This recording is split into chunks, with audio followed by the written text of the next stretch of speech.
All right, let's talk about the Cincinnati Bengals. Obviously, the season didn't go the way anybody in Bengals territory really hoped they would have. Of course, despite Jamar Chase, Joe Burrow, and Hendrickson having phenomenal seasons, a lot of the blame falls on the defense for their performance, rightly so. And the Bengals made a big move to address that, moving off of defensive coordinator Lou Anarumo. And right now, it looks like a major target has emerged to be the next Bengals DC, a move that I think would be extremely exciting for the Cincinnati Bengals. But first, I'm Nick, and this is Saturday Morning Inspection.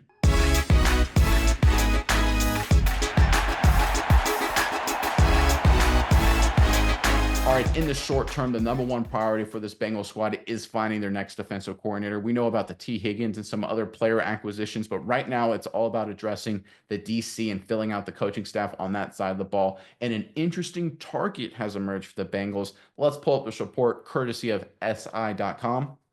The Bengals could be interested in former Bears head coach Matt Eberflus. ESPN's Jeremy Fowler, a great reporter, by the way, he's been right on so many things. We highly recommend people read Jeremy Fowler. He does a lot of good work. He's reporting that Eberflus is involved in the Bengals search for a new defensive coordinator. Eberflus was fired by the Bears on November 29th. The Toledo native, okay, so he's connected, spent 3 seasons in Chicago and served as the Colts defensive coordinator for 4 seasons from 2018 to 2021. All right, Eberflus gets a little bit of a bad rap because as a disaster of a head coach he was for the Bears, but he is a solid defensive mind. Really might be a nice fit here for the Bengals, depending how it all shakes out. Mize, I'm curious what your thoughts are on all of this. But first, Bengals fans, in the comment section below, who do you want to be the next defensive coordinator in Cincinnati? Is it Eberflus? Is it somebody else? Let us know in the comment section below the guy you think the Cincinnati Bengals should hire to lead the defense going forward. Let us know in the comments. But Mize, I will throw it over to you now. What are your thoughts on this latest news out of Cincinnati?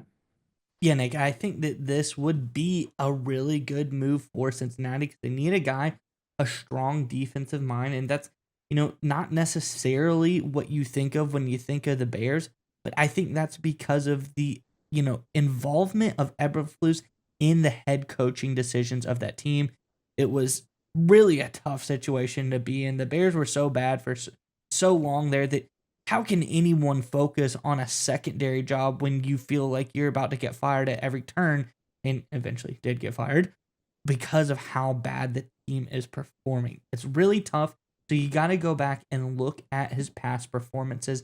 And if you look at 2018 through 2021, when he was the defensive coordinator for the Colts, really did a fantastic job there. They're consistently top 10 type of defense in the NFL, especially you look at their PFF grades. As in the last season he's there, in 2021, seventh in the NFL on the defensive side of the football. Really, really good performance by Eberflus why he was there. So I think that this would be a really good fit for the Bengals because the Bengals this season, like you said, Hendricks was good. Burrow and Chase, they're good. But if you look at the overall performance of this defense at times, it was pretty dang bad. There was some really high scoring games.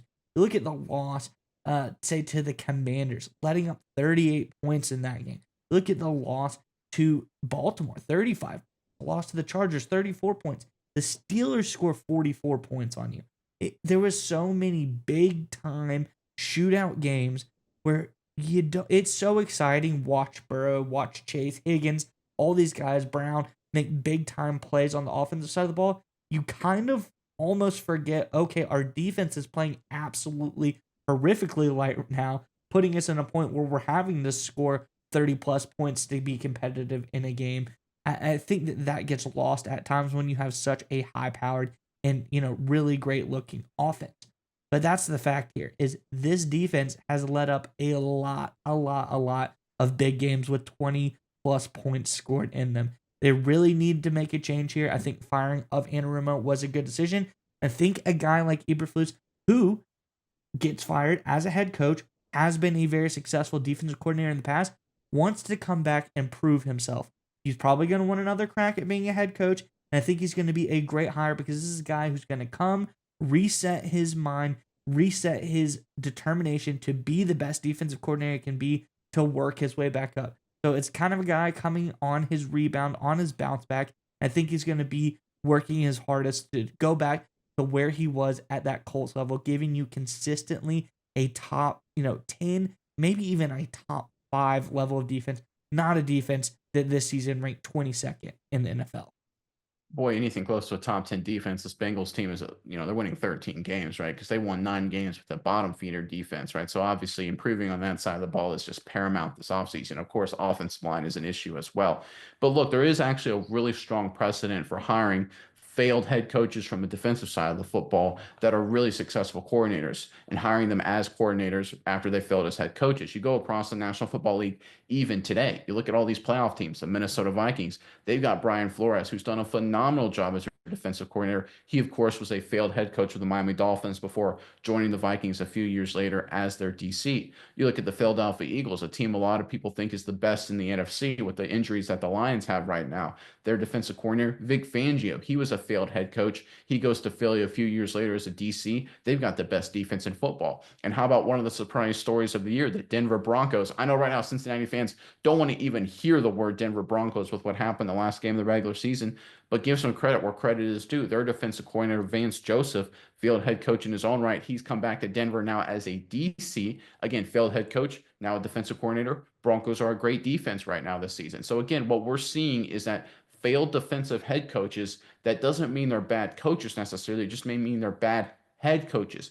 Bring these guys back as DCs, I think is a really smart move. This Bengals team, they need a shot in the arm in some areas, but I think really to me, that's mainly at the offensive line. They need to change the culture of that offensive line because it's been so bad for so long. Defensively, they just need a guy that they know can be stabilized and solve problems, right? Because they have talent on this football team. They should be better than 9 wins. We all understand that. Don't take a risk at DC. Don't hire some young gun that no one's ever heard of. Hire a guy that's been there before. Hire a guy who knows how to lead defenses, and Eberflus is that guy. I think this would be the perfect hire for the Bengals.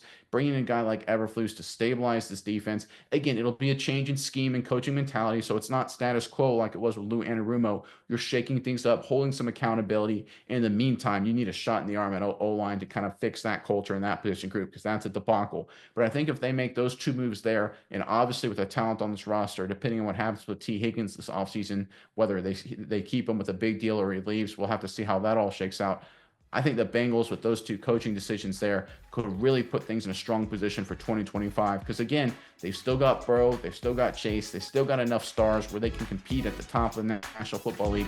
Getting this hire right, though, will be critically important for turning things around. And I think Eberflus is one of the best hires they could make.